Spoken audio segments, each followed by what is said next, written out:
สิแล้วบ้านมันถาวรนี่นะเดี๋ยวทรายบัด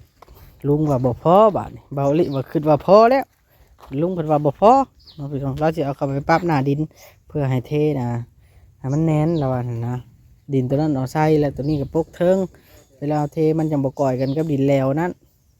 กันชันแล้วล่มดินแล้วนั้นพอดีก่อยกันน้ำล่ำเลยเนาะแล้วเราต้องได้ซื้ออีกรถหนึ่งไว้นี่แล้วก็มาไว้เห็ดห้องน้ำเลยบัดนี้ถือว่าพ่อทั้งห้องน้ำยังกับพอดีกระเทินนะพี่น้องเลยนี่เนาะพอดีกระเทินมีช่างปริศนาเพราะหลังคาเห็ดหลังคาเริ่มงามเลยพี่น้องงามแล้วโอเคถ้าเบิ่งตอนต่อไปฝากติดตามเบาโอลิแหน่เด้อพี่น้องเบิดสุปูสุคน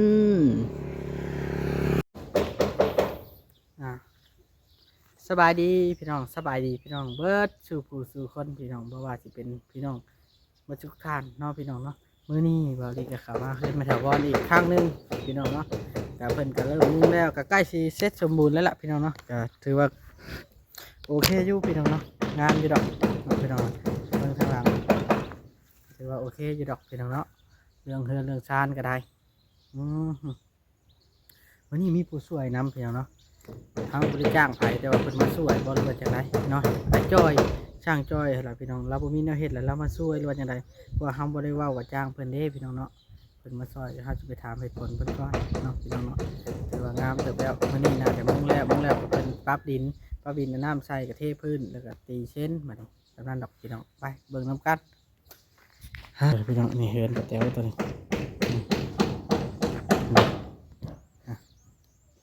เริ่มเป็นรูปเป็นร่างแล้วเด้พี่น้องไปถ่ายรูปไปก่อนพี่น้อง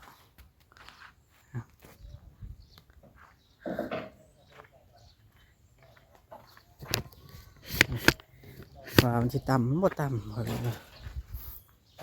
จากพื้นมันนะ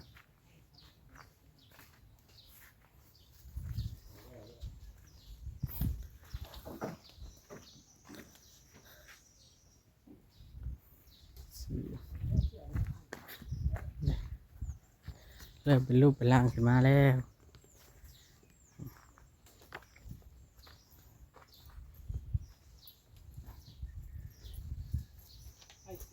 นี่เป็นเอาดินอยู่ในใส่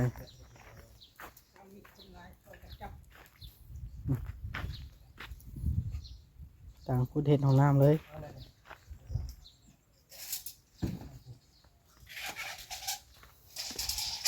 โอ้ได้ช่างจ้อยมาช่อยว่ามันนี่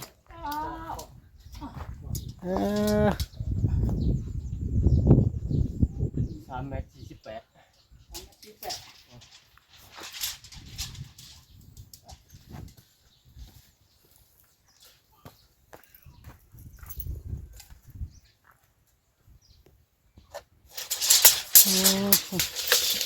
สบายดีเด้อสบายดีสบายดีคนตีช่างจ้อยนะโอ้ย ยาวสบายดีระวังน้ำมันใหญ่ข่อยบ่ ช่างจ้อยนี่มาช่อยช่างจ้อยมาบริจ้างก็ช่อย เด็กจ้างเพิ่นมาซอยล่ะมาขอกินข้าวนี่เด้อเพิ่นว่า มาช่อยเขากินข้าวน้องเจ้าบ่แถวบอล เฮ้ยประมาณขอกินข้าวนี่เด้อว่ะ จักแบบมันนี่นะนี่นะเอานี่ให้เพิ่นใส่มันเต็มคักไปเนาะ โดย เต็มแล้วก็เฮาก็พดน้ำใส่เนาะ โดย พดน้ำก็เอาน้ำไปใส่คือเก่าละเป็นรูปเป็นร่างละเด้ ว่าเขากินข้าวพอได้นมมาเล็กน้อยว่า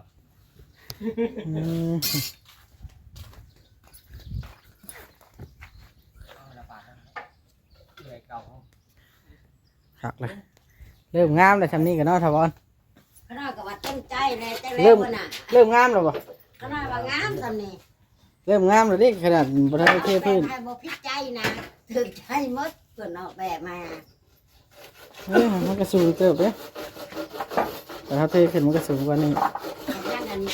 ดินเอาเข้ามาอีกเด้ดินเอาเข้ามามันเพียงเฮาโฮด อ๋อ บัดนี้ดินทรายอีกเด้บัดนี้ เหยียบรถเลยเหยียบ เอาดินทรายเข้ามาอีกจังได้เท อ๋อเนาะ สบายดี สบายดีสบายดี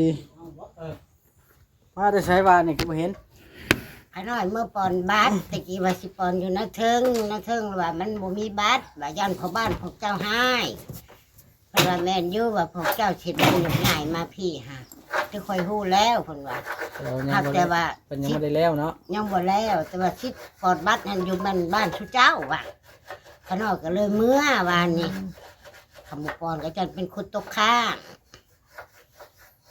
แม่นเป็นผู้ข้างแล้วคันบ่ป้อนมันก็บ่คักแล้ว มันก็บุหักมันมุกในใจแหละนั่นก็ดี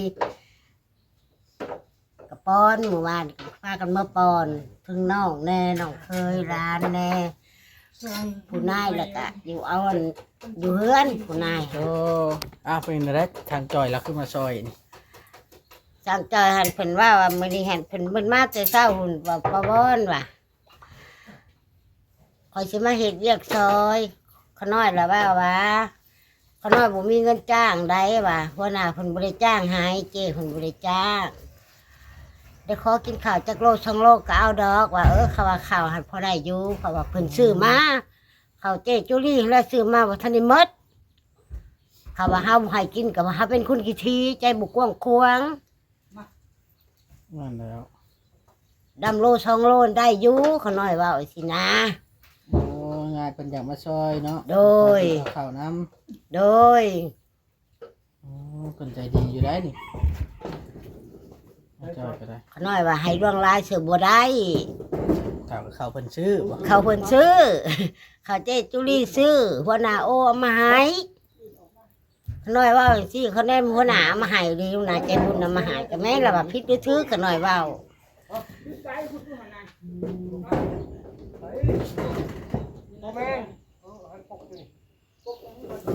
ดีแล้วดีแล้ว ดินทรายนี่บ่พอเนาะดินทรายเนาะ พ่อ ได้แล้วเอาสัก4 โมงเลย หินนะพ่อเนาะหินพ่อ ดีน่ะพ่อ พ่อ ดี เบิ่งก่อนนี่จ้ะ เอาแป้งมันนี่ก่อน จ้าวะ ดีนี่พ่อเห็นใช่นี่บ่พ่อ มันลงตัวเพียโอ้ยจัง โอ้ยเนาะหายเด้เพิ่นเลยสั่งเบิ้นหันอีกเด้อฮะ สั่งเอาแต่ใช่แล้ว สั่งแต่ทราย สั่งเอาแต่ นั่นคือ ใช่ เขาบัดอยากได้หินมาไว้เทของน้ำเลยเดิ แม่นเลยขน้อยเขาลืม เพราะว่าเขาสั่งแต่ทรายมันสิได้แต่ทรายทรายน่ะมันเหลืออยู่แล้วเขาสั่งมาอีกบาทนี้ โอ้ถามนะบ่ได้ใส่บ่แผ่นเรียบข้างหน้าเด้บนนะคะเนี่ยแผ่นเรียบตัวหนึ่งนะเอาเล่นมาเด้ ไปเล่นไม่ใช่หรอก ได้แบบเพื่อนสาต่อเนี่ยบอกแผ่นเรียบตัวนั้นคือลองเพิ่มนึงบอก ต้นชั้นอาชีพแปะกับ แบบใส่สองชิ้นสักซีนี่เด้แผ่นเรียบนี้บ่ใส่บ่ แบบคือแผ่นลบนี่ มันมีแผ่นเรียบเด้ อันนี้วะใช่นี่วะ จ้าตึง ก็จะใส่ได้บ่ ใช้ได้แล้วเขาตีอยู่ตึงเลยเขาตีอัดอยู่ตึงเลยเด้ตีโค้ดอีกตึงสักซีเลยแม่น วายพ้นสาด วายพ้นสัตว์เขามากเพราะว่าพ้นไลฟ์แต่สักซีเลย จะเห็นตัวเนี้ยแผ่นนี้นะ แผ่นเรียบนี่แผ่นเรียบนี่แผ่นเรียบแต่สักซีต้นเลยใช่ป่ะ ตัวขาวๆ เด้มันเป็นร่องนั่นเด้ไอ้ตัวเป็นตีอยู่ตึง รู้เลยจังว่ากันตัวนั้นอันลบเนาะ ลบ ว่าลบกับที่ใคร มันก็แผ่นเรียบมันก็เป็นแผ่นเรียบแผ่นเรียบนะ เบิ้ลเขา คอย เบาหนึ่งน่ะ คอยเข้าใจลบ แตกต่างกันเดินคอยแผ่นเรียบรถ เอิ้นต่าง ก็เอามาตีแม่นบ่ เจ้าเขาเป็นก้ออะไร แล้วจังว่ากันตัวนั้น เจ้า กว่าจะเจ้าญาติมันสาดเขาเนาะ โดย มันง่ายอยู่เดี๋ยวมันขึ้นง่ายอยู่ หลังหกแล้ว แม่ถ้าเจ้าจะตีมันก็ได้แบบนั้นเพราะว่าเขาอันขนาดของมันแล้ว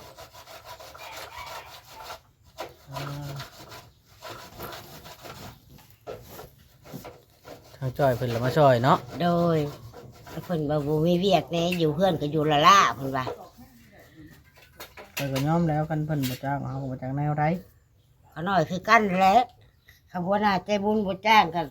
แล้วว่ะหัวหน้าใจบุญก็บ่มีคำสั่งออกจากคันครึ่งก็แล้วว่ะ เราก็อยู่น้ำเพิ่นหั่นนะ แม่นั่นแหละ เราจะเฮ็ดให้โลดเป็นน้ำใจของเพิ่นช่วยเจ้า โดย เราก็ดีใจอยู่เพิ่นมาช่วย น้อยก็ว่าในนั้นแล้ว เขาน้อยก็ว่าข้าวหน้าสัมปานพอได้กินอยู่แต่ว่าข้าวอันบ่แม่นข้าวน้อยคอยซื้อเองหัวหน้าใจบุญเอามาให้แล้วจุดแกนมันก็เจจุลี่แล้วซื้อเอามาให้ก็เข้าเพิ่นซื้อก็สิเอาเข้าเพิ่นหั่นแหละให้เจ้าคำว่าเจ้ามาแบบนี้ก็ ว่าบ่มีข้าวกินเนาะ ว่าเพิ่นว่าบ่มีข้าวกินข้าเจ้ามาแบบนี้ของคนสิขี้ทีกับ ก็คือโพดเจ้าก็คนคนก็คนก็น้อยแล้วว่าสิเพิ่นว่าเฮาสิเวียกซอยดอกเพิ่นว่าคะแนนได้ข้าวได้น้ำกินโล2โลก็ได้ดอกบอนเพิ่นว่าตกลงขอยก็ว่าเดินโลดสิปั้นให้กินดอกเพิ่นมาก็สิบอกเพิ่นบ่ตัวขอยก็ว่าสินะขอยบ่ตัวเพิ่นดอกขอยว่า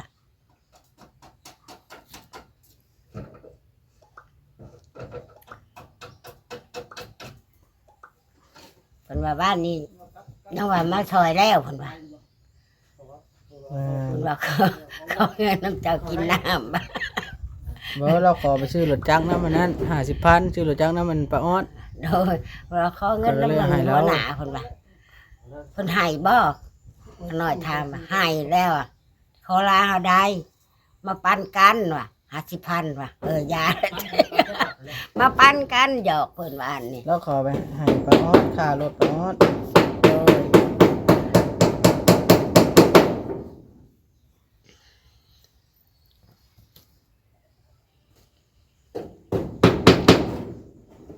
ถ้าทำไมต้องมาขอแบบเขาบ่ให้เจ้าคิดทีกว่านี้ยังให้ข่อยว่าผ่านมาเฮาก็เคยให้เจ้ากับคนข่อยกับคนปั้นกันกินข่อยว่าเขาบ่แม่นเขาข่อยดอกซื้อเขาเพิ่นนั่นแล้วซื้อข่อยเม็ดอยู่นี่ก็บอกซื้อเขาเฮาบ่มาหาเจ้าจักมาสิเดินไปหาไผบ่ะเฮาก็บ่จักทางไปหมดแล้วบ่ะ เฮ็ดรถเฮ็ดซอยกันต่างเฮ็ด เป็ ซ น อย เล กั ย น ขน้อยก็ดี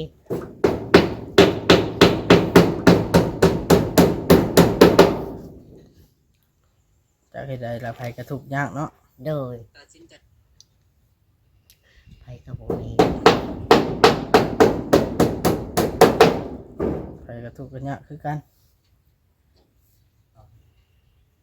นี่ก็พูดเลยมาจาก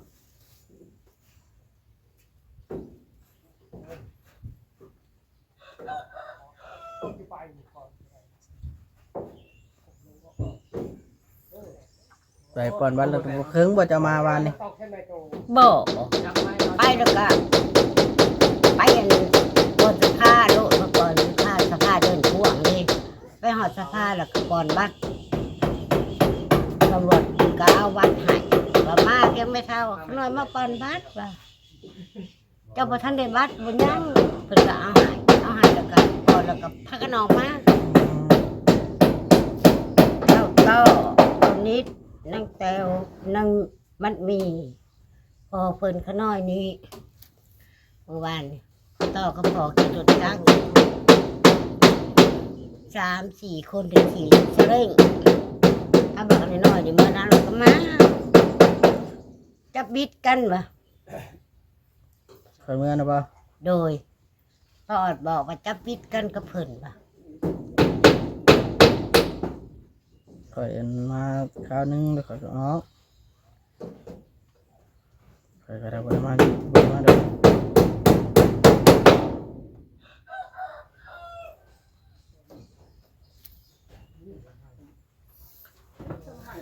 งามละบาดนี้เนาะ โดย บ่เนาะงามละ งามคือเพิ่นน่ะออกแบบให้งามนะบ่ขาดนะ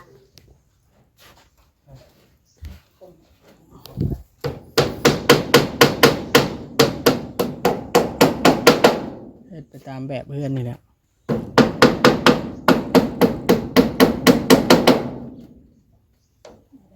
จะรับหน้าดินเทพื้นแล้วบัดนี้เนาะ โดยลูกเพิ่นว่าเพิ่นให้เราจะตั้งเส้นสิก่อนว่าเทพื้นให้มันแน่นเลยกับเส้นนะ บ่เฮ็ดก็ได้แม่น บ่เฮ็ดบ่แบบนั้น แน่นมันแน่นอยู่แล้วเขาตีใส่เสาเด้ บอกได้เช่นนอนพื้นนี่ได้ ฮะ ใช่เช่นนอนพื้นนี่แล้วเขากับตอกเลือกปูใส่แล้วกับตอก แล้ว เทพื้น แล้วงามแล้วว่า มันก็จับอยู่เลย เทพื้นไปได้หรอ เอาเส้นนอนพื้นนี่เส้นนอนพื้น จะมาแปะเพิ่นเบิ่งลูก มาแล้วไม่เส้นเขาจัง ว่ามันเป็นแบบเช่นแบบนี้เด้ในเส้นพื้นนี่เส้นพื้นนี่แต่นี่เรียนยาวกว่านี่เด้เอาตอกเลขปูใส่แล้วก็เทพื้นแล้วก็มันจะอยู่เลยหรือว่าเทพื้นก่อนจิมาตอกใส่ไปเส้นในหลุมบ่ จะแล้วแต่ถ้าเจ้าว่าถ้าเท่าใดมันสิงาม ถ้าถามว่า เอาแบบแน่เลยดิ มันคือบ่แบบนี้ เอาเลขปูตอกใส่ คือบ่ลุง มัน คือบ่ กันนั่นแหละ เคยเฮ็ดบ่ คันเทพื้นแล้วเนาะแบบนี้สมมุติเขาเทพื้นแบบนี้แล้วสิมาใส่ไม้เนาะเส้นไม้มันก็ต้องตอกเลขปูจับปูนคือเก่าจูเลยตอกเลขปูใส่ไม้เมียน่ะเอาปูนเทเป็นอันนั้นเลยแล้วก็เนี่ยมันจับกับเมียเลยมันก็แน่นเลยแหละ ทำไม มันปัจจัยมันเขาตั้ง ได้อยู่บ่นะ น่าโอ้เบา ตั้งเส้นขึ้นเป็นไงได้ตั้งเส้นขึ้นนี่ดิตั้ง บ่ เส้น ได้เพิ่นจะให้ปกอันนี้ให้มันละเอียดเลย เรื่องโป๊กกับโป๊กกับโป๊กกับโป๊กมันนี่อยู่แล้วนี่ไม่ใช่นักอยู่นอกนี่โมเมนต์เขาใส่ทางในได้ไม่ใช่นักอะไรนอกปะนี่เพียงแต่ไม่เส้นมันเพียงกันอยู่คือแบบนั้นได้ บ่พาจะตั้งเพราะว่าเฮาสิตีไม้เฉาๆให้มันเป็นแบบจับอันนั้นเตือนเนาะ เจ้าเจ้า ว่าเฮ็ดก็ยังมีแต่เทพื้นก่อนรถ เจ้า เรื่องแน่นมันแน่นอยู่หรอก ไปหน้าบ่อยช้อน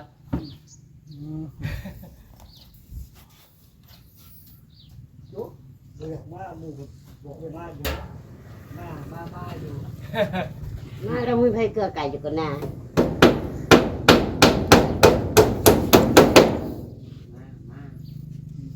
คักแล้วบัดนี้เนาะมาถามว่าเนาะ โดย คักรีเฮือนเจ้าบัดนี้เนาะ โดย พอใจแล้วบ่บัดนี้ พอใจแล้วเต็มใจแล้วอันนี้ ว่าสิพอดินทรายก็บ่พอแล้วหินน่ะพอ ปีหนึ่งเพราะ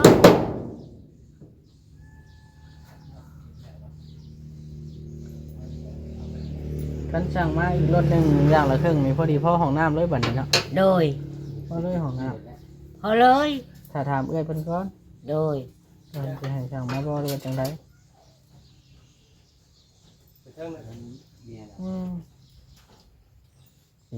ยากแล้วบัดนี้ หมดแล้วถ่ายครับแล้วหมดแล้วถึงจุดนึงเจ้าปูเปิดเก่า อืมเอาเบิ่งก่อน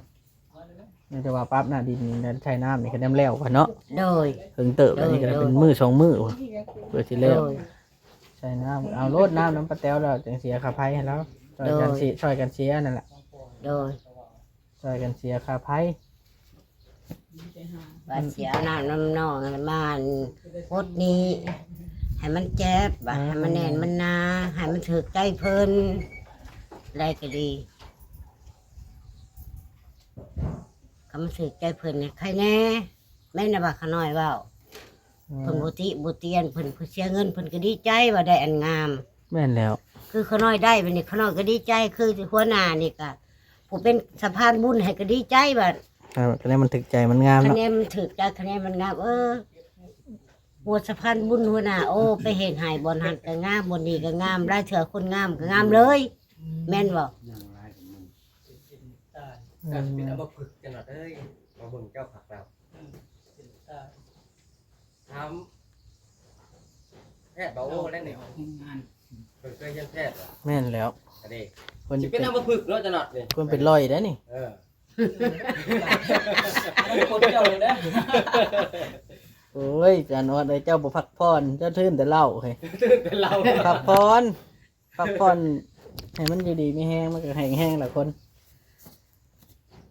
มาถาวรไม่แข็งแห้งน้องมาถาวร โดย โอ้ยเป็นบุญจังบุญว่า เป็นได้อันได้ไปเยี่ยมชาวใบอยู่บ่มือนี่ มื้อนี้บ่ได้ไป แต่เฮิง เพิ่น เรา บ่ บ่ ได้ ได้ ไป ไป แต่เฮิงเลยบ่ได้ไป เอาอยู่บ่ แต่ข้าอันนี้นี่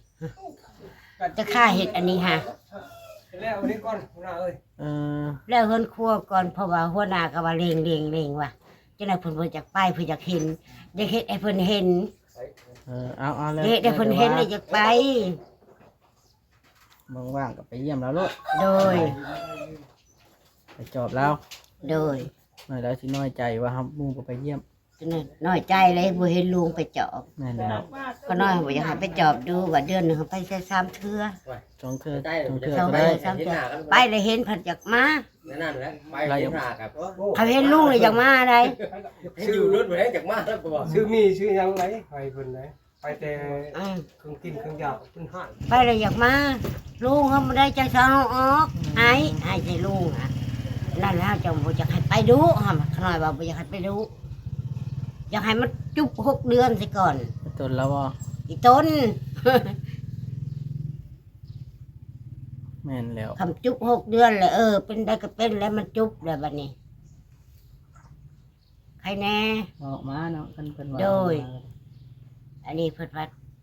โอ้ย โอเคเจ้าขอบบุญขอบคุณเลยจุลี่นะเด้อป้า ขอบคุณเจจุลีถ้าว่าขน้อยเว่าผิดพลาดประการใดขออภัย ให้ขน้อยในเด้อขอให้เพิ่นสุขกายสบายใจเงินให้ไหลเขาทองให้ไหลเขา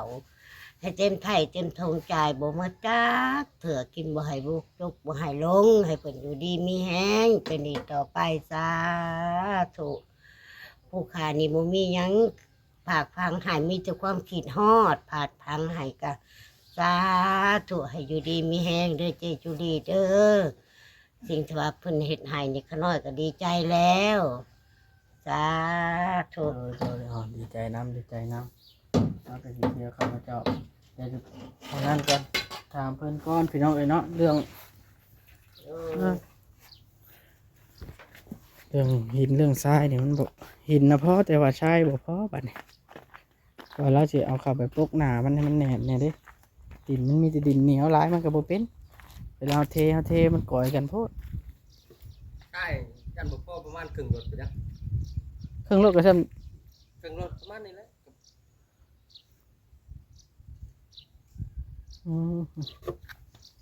ใช่บ่พอผู้ใดสิขังเครื่องรถเป็นเสื้อคันบ่ช่างกับหินเนาะ เจ้า อุ้ยไผขายให้เจ้าได้น่ะซาเล้งจะบอกแกเอาเขาสิซื้อให้ สั่งครึ่งรถเนาะ ผมอยากขายตัวน่ะ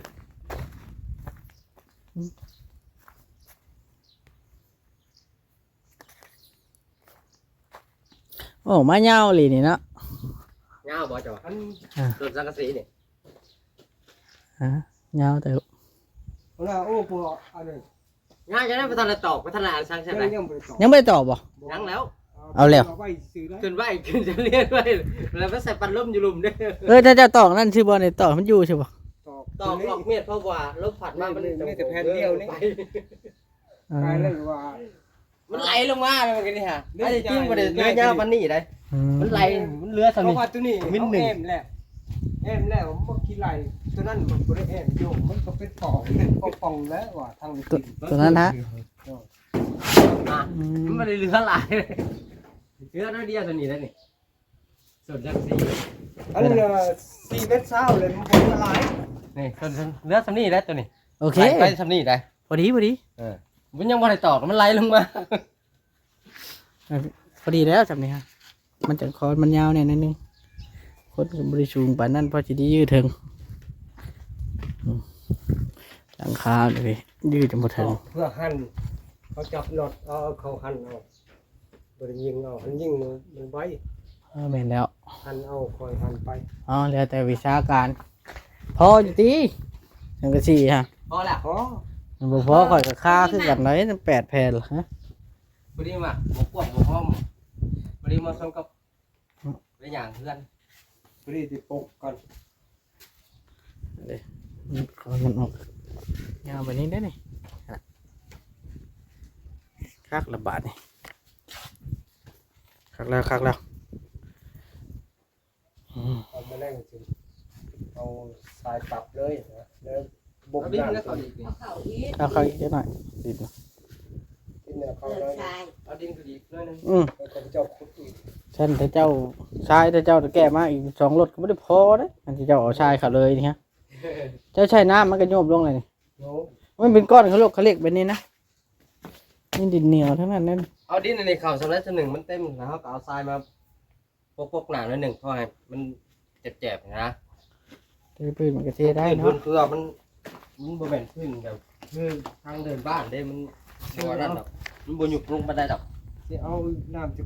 สีพุยบดคือมากเขาโยก ไหนมาใช่แล้วเปิดมาใช่เลยน้ำเพิ่นร้ายอยู่บ่เบิ่ค่อยเบิด แต่ว่าก็ เอาแต่ละ2ปุ๋ยที่หันเพิ่นบ่ใส่มือแล้วก็นะ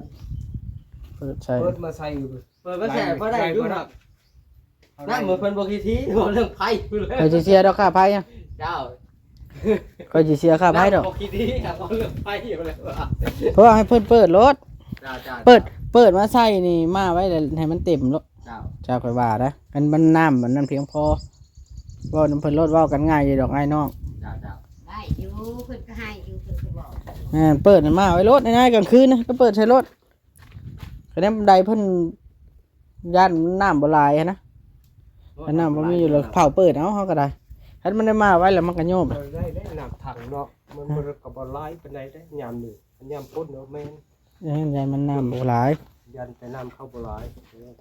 ไผลืมโทรศัพท์อยู่นี่เบิ่งเอาก่อน ช่างไม่หา ญาติว่าโทรศัพท์ป้าออดคือเหงาแท้สบายดีอยู่เหงาก็แล้ว สบายดี อันนี้นี่ เพราะว่าเพิ่นจะเป็นอัมพฤกษ์โลกเลยว่ะ สิมาแทนป้าวอนบ่หรือว่าใดอือ กินแต่น้ำใสๆเนาะ นั่นแหล้วเอ้ามุงแล้วอยู่ดอกมือนี่เนาะ แล้ว มุงแล้วปรั๊บหน้าดินก็ถึงเติบไปแล้วเปิดสินั่นเฮ้ย แล้วยันบ่ทันเรียก